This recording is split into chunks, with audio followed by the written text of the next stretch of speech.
कुत्ते, चाहे इंसान हो या गाड़ियां, वे हमेशा उनका पीछा करने लगते हैं। कई बार वे अजनबी इंसानों को भी लपकने की कोशिश करते हैं और इससे कुत्तों के काटने की दुर्घटनाएं भी होती देखने को मिलती है। कुत्ते इस तरह का बर्ताव क्यों करते हैं? नमस्कार, डिश ऑनलाइन में आपका स्वागत है।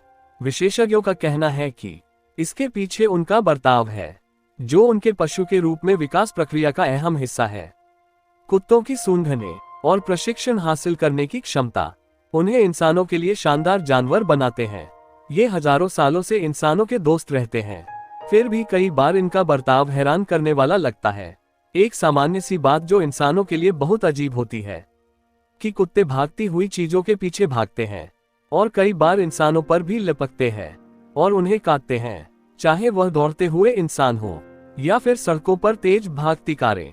कई लोग चाहते हैं कि उनके पालतू कुत्ते कारों और सड़क पर दौड़ने वाले अन्य वाहनों के पीछे भागना छोड़ दें। विशेषज्ञों का कहना है कि इससे पहले उनका बर्ताव समझना होगा। गाड़ियों और दौड़ते हुए लोगों का पीछा करना इंसान के लिए भले ही बहुत ही असामान्य बात हो, लेकिन ये कुत्तों के लिहाज से ये स्थिति बहुत ही अलग होती है। कनाडा के मॉन्ट्रियल के मंकी बिजनेस डॉग ट्रेनिंग की व्यावसायिक प्रशिक्षक समांथा माउंटन का कहना है कि पीछा करना कुत्तों के बर्ताव का अहम हिस्सा है। इंसानों का लगता है कि कुत्ते गलत या असामान्य बर्ताव कर रहे हैं, लेकिन उनके लिए ऐसा कुछ नहीं है।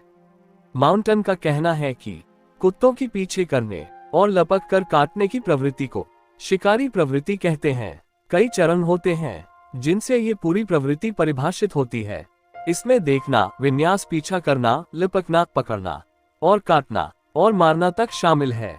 इस तरह से उनमें यह आदत के रूप में शामिल है कि जब भी कुछ तेजी से उनके पास से गुजरता है तो उनका ये बर्ताव जाग जाता है। कुत्तों में इस तरह की शिकारी प्रवृत्ति की आदत इतनी गहराई से रची बसी होती है कि अगर कोई पालतू जानवर वाहनों का पीछा नहीं करता और बार बार लोगों को काटने की कोशिश नहीं करता, तो भी उसे थोड़ा से प्रशिक्षण की जरूरत होती है। वहीं कुछ कुत्तों में ये प्रवृत्ति ज्यादा तो कुछ में कम होती है। इसका नस्ल से भी गहरा नाता है। शिकारी कुत्तों को रूप में मशहूर प्रजातियों में ऐसा अधिक पाया जाता है। गौर करने वाली बात यह है कि कुछ प्रशिक्षण पद्धतियां विकसित की जा चुकी हैं, जिससे इस खतरनाक बर्ताव पर लगाम लगाई जा सकती है। माउंटन का कहना है कि इसके लिए जरूरी है कि उसने पर्याप्त रूप से कसरत कर अपनी ऊर्जा खर्च कर ली हो। उन्हें नियंत्रित वातावरण में जहां भागने वाले लोग या कार ना हो, उन्हें धीरे धीरे गतिमान लोगों और वाहनों के साथ प्रशिक्षण देना चाहिए। कुत्तों को बाहर घुमाने के लिए ले जाते समय उनमें पट्टा लगा होने चाहिए और साथ ही ले जाने वाले को अपने साथ एक छड़ी जरूर रखनी चाहिए। कुत्तों को ऐसे संकेत देना का प्रशिक्षण देना चाहिए जिससे वे अगर गाड़ी का पीछा करना भी शुरू कर दे तो उन संकेतों को सुनकर पीछा करना छोड़ लौट सकें। कुल मिलाकर कुत्तों में एक तरह का असुरक्षा का भाव होता है और उन्हें लगता है कि भागना वाला या वस्तु उस पर या उसके मालिक पर हमला कर रही है, इसीलिए वे उस भौंकते हुए हमला करने का प्रयास करते हैं। माउंटन का कहना है कि कुत्ते को गाड़ियों के पीछे जाने से किसी पर हमला करने से रोकने के लिए इस तरह के किसी एक संकेत पर ही सीमित नहीं रहना चाहिए, बल्कि कई तरह के संकेतों के लिए उसे तैयार करना चाहिए। जरूरत पड़े तो एक प्रोफेशनल से संपर्क करना चाहिए, लेकिन उसका प्रशिक्षण पूरा करना ही चाहिए।